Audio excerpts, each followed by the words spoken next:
Another example of the desperation in Cuba here. This homemade vessel was seized after making landfall in Marathon early this morning. 10 Cubans who were on the vessel were taken into federal custody. Meanwhile, more flights to the island are being added, but trying to book one can be next to impossible. We are speaking with a Cuban travel expert, as well as those in Cuba who say things just keep getting worse. Local 10's Hatzel Vela is live with more. Hatzel.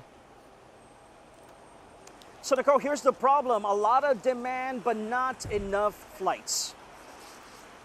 Travel to Cuba continues to be expensive. Some say out of reach for many Cuban Americans. Nos salió en 600 y algo cada uno. Antonio Figuereo drove from Orlando, paid a pretty penny for gas, and is now hashing out $600 for one round-trip ticket to Cuba.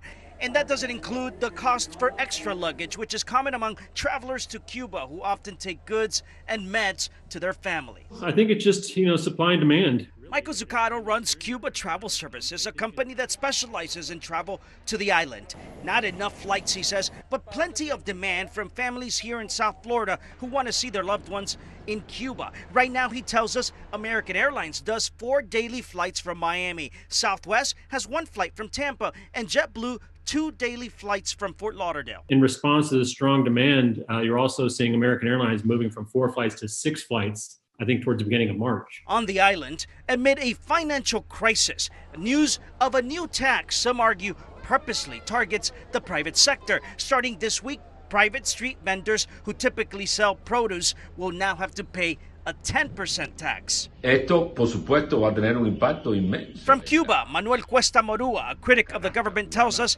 this tax will have a significant impact on all Cubans, especially the poor.